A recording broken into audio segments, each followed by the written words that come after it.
Bonsoir Florian Philippot. Bonsoir. Merci d'être notre invité. Vous êtes vice-président du Front National, député européen. Ça bouge quand même un peu dans les sondages. On a vu à gauche Jean-Luc Mélenchon qui grimpe.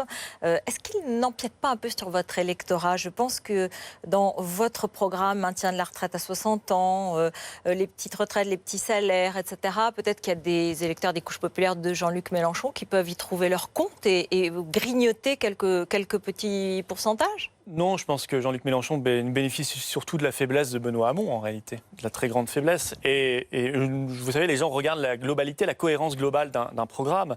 Jean-Luc Mélenchon, le problème, c'est qu'il y a plusieurs problèmes. Il y a aussi l'Europe, sur lequel vous êtes d'accord? Alors, sur l'Europe, il n'est pas clair du tout, il ne l'a jamais été, parce que je pense qu'il a un problème de base avec le concept de nation.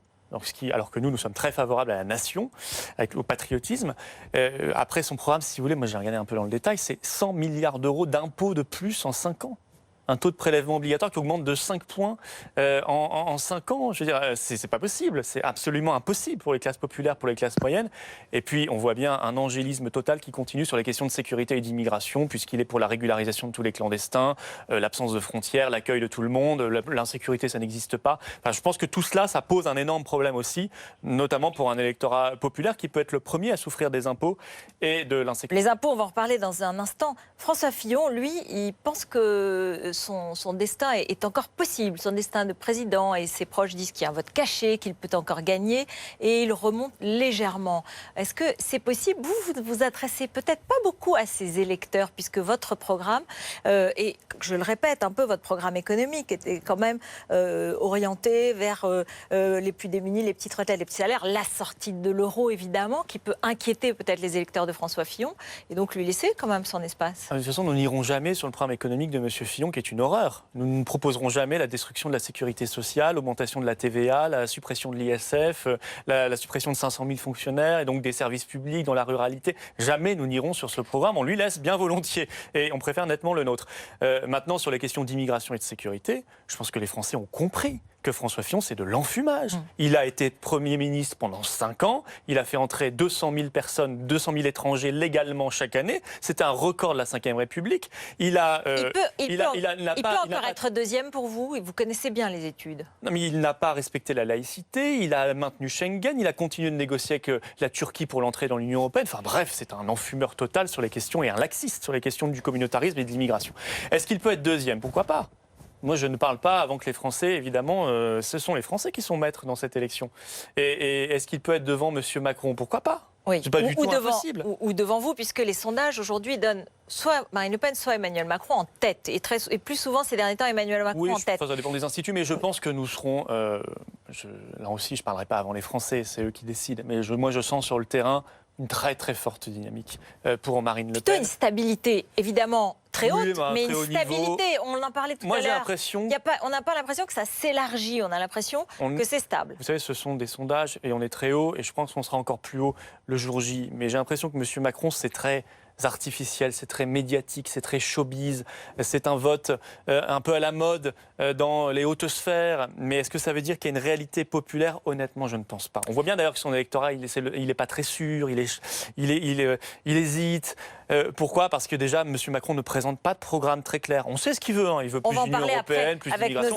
Mais il n'est jamais très clair. Il ne dit pas clairement qu'il veut plus d'Union européenne, plus de migrants, plus d'ultralibéralisme. Or, c'est son programme réel, mais il dit tout et son contraire dans la même phrase. Il fait des bourdes, l'île de Guyane.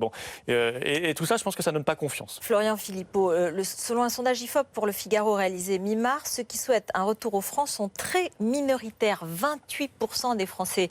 L'Institut Montaigne estime que la sortie de l'euro coûterait en 15 ans moins 9 mois de PIB et 500 000 emplois à l'économie française.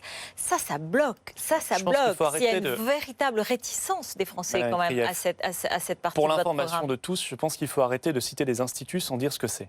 L'Institut Montaigne... Oui, c'est un des instituts, mais il y en a d'autres, bien sûr. L'Institut Montaigne, aujourd'hui, il est présidé par M. Bigorgne, et je trouve que le mouvement En Marche d'Emmanuel Macron, il est domicilié aussi chez M. Bigorgne. Oui. Et il a été présidé par M. Decazes, que vous aurez tout à l'heure. Mais il y a d'autres instituts qui donnent aussi ce type de chiffres. Ce sont des instituts qui sont politisés, qui sont parti pris. Il a été présidé par M. Decazes jusqu'en janvier, qui est un soutien de M. Fillon. Donc il faut arrêter de faire peur aux gens. La monnaie nationale, c'est indispensable pour redresser la compétitivité. réalité. Ceux qui vous disent l'inverse, en fait, qu'est-ce qu'ils veulent faire? Soit ils augmentent la TVA et détruisent la sécurité sociale, c'est M. Fillon, soit ils augmentent la CSG, c'est M. Macron, ce qui ferait très mal aux retraités.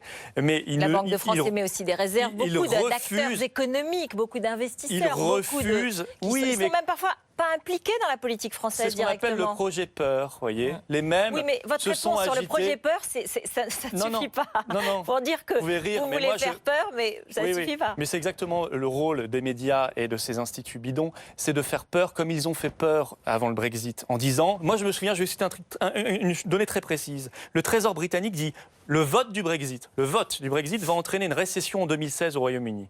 Ils ont eu 1,8% de croissance. Non, mais le Brexit n'a pas commencé. Non, il madame, a commencé vous m'avez bien hier, écouté. Florian Philippot. Vous ne m'écoutez pas exprès. Vous ne m'écoutez pas exprès. Le vote du Brexit va entraîner une récession en 2016. L'année passée, au Royaume-Uni. Ils ont eu une croissance beaucoup plus forte que la France et l'Allemagne. Et le pauvre Trésor britannique qui avait menti aux gens pour les manipuler, comme essaient de le faire certains médias liés à M. Macron ainsi que l'Institut Montaigne de M. De Castries et consorts, eh bien...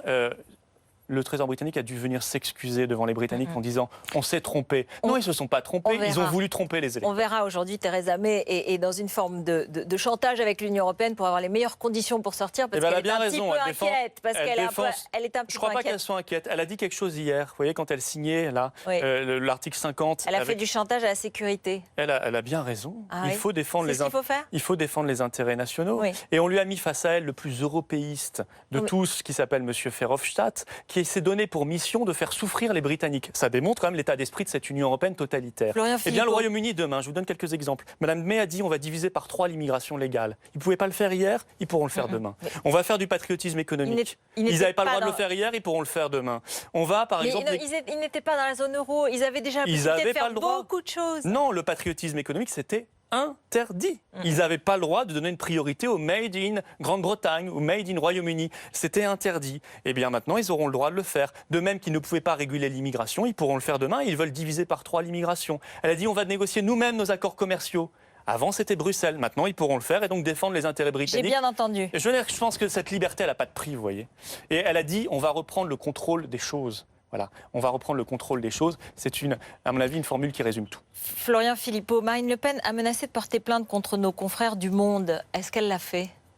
Je ne sais pas si elle l'a déjà fait. Elle est en Bretagne en ce moment. À mon avis, non. Elle est en Bretagne en ce moment pour un beau meeting sur la ruralité et l'agriculture. Le Monde a révélé le contenu de mails envoyés par le trésorier du Front National dans lequel il évoque le fait que le Front National peut faire des économies, je cite, sur le dos du Parlement européen. Si nous faisons des économies importantes grâce au Parlement européen, si nous obtenons des reversements supplémentaires, et puis il donne un certain nombre de noms d'assistants parlementaires qui n'ont jamais vu Bruxelles ni Strasbourg, et qui du coup fait que votre parti devrait 1 106 307 € à l'Union européenne, c'est-à-dire à nous tous, aux contribuables européens. Tout cela est faux. Donc Le Monde a trouvé un mail en 2000, enfin Le Monde, c'est-à-dire un enquêteur de perquisition a donné au Monde, peut-être contre de l'argent d'ailleurs, il y a peut-être un système de corruption d'ailleurs derrière tout ça, a donné au Monde une pièce, donc a violé le secret de l'instruction, et peut-être contre de l'argent.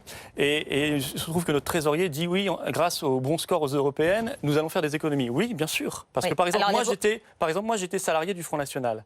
Et bien, à partir du jour où j'ai été élu député européen, j'étais plus salarié du Front National. Mais il y a des assistants. Pareil pour Nicolas Bay, etc. Ça fait des économies. J'ai une autre question, c'est parce que j'ai vu que le journal Le Monde, attendez, on va aller jusqu'au bout. Les perquisitions étaient très mouvementées. On va aller jusqu'au bout. Et vous, par exemple, vous auriez filmé les perquisitions. Marine Le Pen aussi. Dans quel but? C'est une façon de défier l'autorité de la police et de la justice? Non, il faut la transparence. La prochaine fois, je crois que je vais les mettre sur direct Facebook. Il faut que les gens voient comment ça se passe. C'est un défi aux forces de l'ordre. C'est un défi. C'est pas ça. Un défi à la police. Quand vous avez une police politique, les pauvres, j'assure, moi j'étais là, ils savaient pas ce qu'ils devaient faire, ils savaient pas où ils devaient aller. Ils ont pris des dossiers qui avaient rien à voir. Ils ont pris des dossiers liés à l'élection présidentielle d'une candidate d'opposition. On envoie la police de l'État pour venir chercher des dossiers liés à la présidentielle. Il faut que les gens voient ça. Moi, la prochaine fois, je les mets sur ma chaîne YouTube. Je leur demande de dire mettez des pouces bleus, vous voyez. Mais il faut que les gens voient ça. Il faut se rendre compte des dérives antidémocratiques de plus en plus graves dans notre pays. Maintenant, le journal Le Monde, c'est quoi? Parce qu'il faut aller au bout du système quand même. Le journal Le Monde, il est propriété de M. Berger. M. Berger est dans la campagne de M. Macron. C'est donc aujourd'hui le journal de M. Macron. Je demande à chacun d'aller voir les tweets de M. Berger. M. Berger a fait un tweet. Merci. Non, pour féliciter féliciter un de ces journalistes qui avait fait un bon article sur Macron. J'en ai parlé au journaliste qui m'a répondu. Mon patron Florian a toujours fait beaucoup de choses pour ma carrière. Les journalistes font leur travail. Je sais que vous n'aimez pas qu'on critique la presse. Non, on critique la presse, c'est normal, ça fait partie, c'est tout à fait. Mais les journalistes font leur travail. Ce corporatisme ne vous aidera pas. Non. Quand on dit que le journal Le Monde est possédé par un ami de M. Macron, et les une journalistes vérité. faire leur métier très simplement en vous accueillant et en vous donnant la parole. Quand ce propriétaire dit aux journalistes du Monde « Bravo d'avoir fait un bon article sur M. Macron » et que ce journaliste nous répond « Mon patron a toujours fait beaucoup pour ma carrière », ça pose un problème démocratique, madame. Merci, c'est noté. Je le répète, les journalistes font leur travail. Merci beaucoup. Écoutez, l'échange un peu entre François Fillon et Emmanuel Macron, on va parler de leur programme dans un instant.